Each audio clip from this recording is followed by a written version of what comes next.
ક્ષત્રિય સમાજ કે જે ગુજરાતમાં ઘણા સમયથી ચર્ચાનું કેન્દ્ર રહ્યો છે, ત્યારે કોંગ્રેસ નેતા અને ક્ષત્રિય સમાજના મોટા અગ્રણી શક્તિસિંહ ગોહિલે એક મોટું નિવેદન આપ્યું છે, ત્યારે તેની વાત કરીશું આ વિડીયોમાં। નમસ્કાર, નિર્ભય ન્યૂઝમાં આપની સાથે હું મયુરી।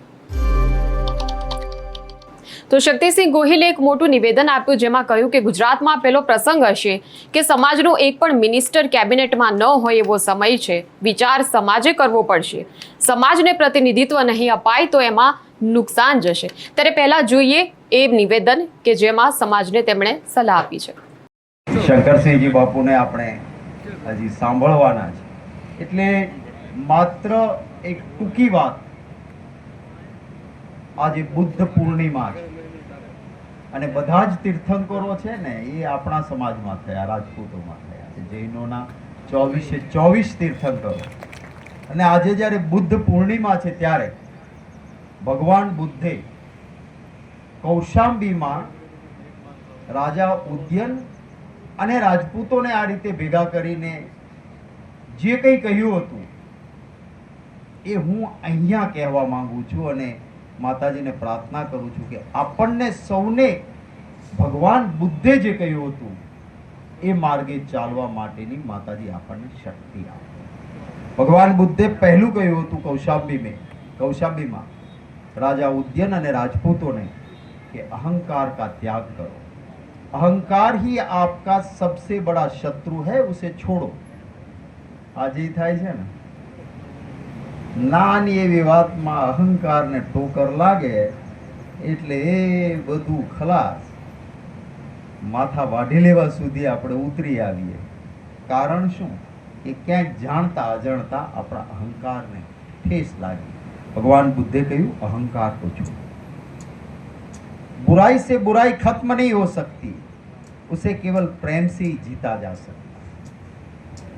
अपना माटे भगवान बुद्धे कहूं એટલે આજે પણ મેં જોયું છે કે પ્રેમથી આખા ગામ પર, દાદાગીરીથી નહીં, એક જ ઘર હોય રાજપૂતનું પણ આખું ગામ પ્રેમથી કહે કે બાપુ તમે સરપંચ બનો, અમે બધા તમને ટેકો આપીએ છીએ। કોમવાદના આધાર પર નહીં, રાજપૂતોની પ્રતિષ્ઠાના આધાર। આ પ્રતિષ્ઠા ટકે એ અહિંસા અને પ્રેમથી ટકે। દાદાગીરીથી કોઈને ફોર્મ ભરવા ન દઈએ। તમે કેવડા મોટા મહેલમાં રહો છો એ મહત્વનું નથી, ગમે તેટલા મોટા મહેલમાં રહેતા હો પણ સમાજની આખરી પાયરીમાં રહેલા વ્યક્તિના દિલમાં ન રહી શકતા હો તો તમારા મહેલનું કોઈ મૂલ્ય નથી। નાના ઝૂંપડામાં રહો પણ સમાજના લોકોના દિલમાં રહો તો એ સ્થાન બીજા કોઈ પણ સ્થાન કરતા ખૂબ મોટું છે। स्वयं पर विजय, भगवान बुद्धे आ एक बात करें, युद्ध में हजारों शत्रुओं को जीतने से बेहतर है तुम अपने मन और क्रोध पर विजय प्राप्त करो। આજે પણ એટલું જ લાગુ પડે।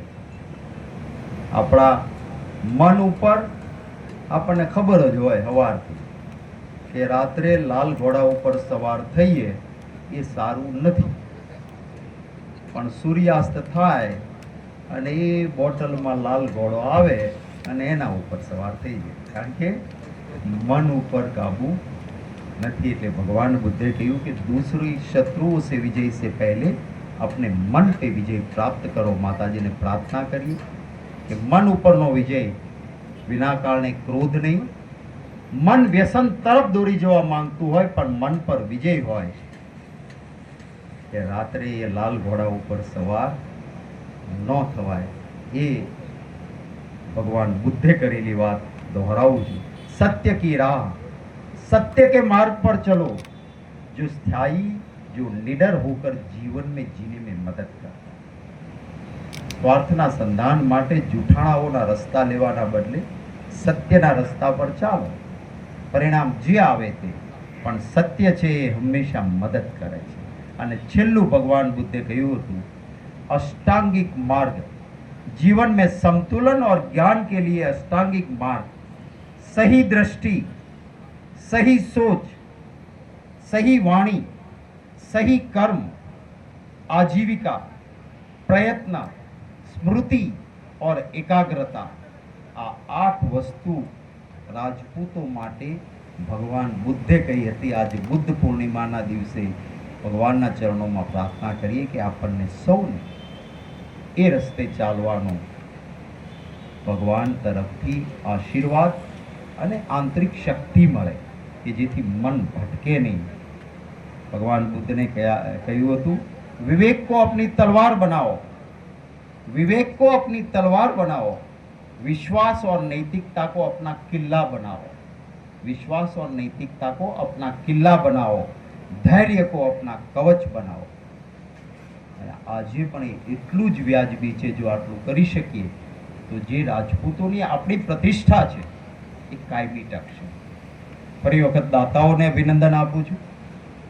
લક્ષ્મી આવે એ કંઈ બહુ ભગવાનની મહેરબાની થઈ છે માનવું નહીં. એ તો ઘણા કાળા કામા કરના પાસે બહુ લક્ષ્મીજી હોય, પણ આવેલી લક્ષ્મીથી સત્કર્મ માટે કંઈક આપી શકાય તો માનવું કે એ સારા રસ્તે આવેલા લક્ષ્મીજી છે અને શ્રાપિત લક્ષ્મીજી નથી. એટલે દાતાઓને પણ અભિનંદન આપું છું. ખૂબ સરસ ભવનનું નિર્માણ થાય. અહીંથી શિક્ષિત અને દીક્ષિત બનેલો સમાજ એ સમાજની પ્રતિષ્ઠામાં વધારો કરે.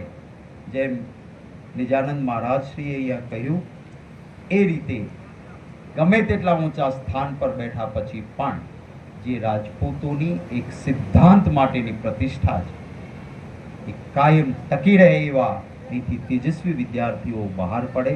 મને હમણાં સુરેન્દ્રનગરથી ભાઈશ્રીએ જે વાત કરી, કલમ માટેની સમય સાથે તાલ મિલાવવો પડે અને આજનો સમય એ શિક્ષિત બનીને કલમ પકડવાનો છે. કારણ કે રક્ષણ માટે મિલિટરી અને પોલીસ છે, પરંતુ આપણા સંસ્કાર નથી છોડવાના.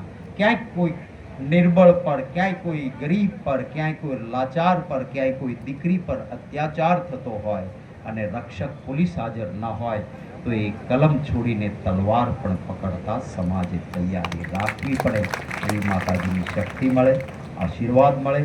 આપ સૌએ મને આ સરસ કાર્યક્રમમાં સાક્ષી બનવાની તક આપી, પાઘડી પહેરાવીને અમારું સન્માન કર્યું. એ માટે સમાજનો ખૂબ હૃદયપૂર્વક આભાર માનું છું અને ફરી વિનંતી કરીશ કે નાના નાના ભાગોમાં રાજપૂતોને વહેંચવાના બદલે એક સમગ્ર ગુજરાતમાં સરવાળો કરવાનો સમય થયો છે અને એક પ્લેટફોર્મ પર સમાજ ઉત્થાન માટે, સિદ્ધાંત માટે લડવા માટે અને સમાજની પ્રતિષ્ઠાને જાળવવા માટે ખૂબ મજબૂત સંગઠન બને એવી અપેક્ષા વ્યક્ત કરીને વિરમું છું. જય હિન્દ, જય માતાજી. ત્યારે વિષય પર તમારું શું માનવું છે ચોક્કસપણે કમેન્ટ સેક્શનમાં અમને જણાવશો અને આ પ્રકારના વિડીયો માટે જોતા રહો નિર્ભય ન્યૂઝ. અમારી ચેનલને લાઇક, શેર અને સબસ્ક્રાઇબ કરવાનું ભૂલશો નહીં. નમસ્કાર.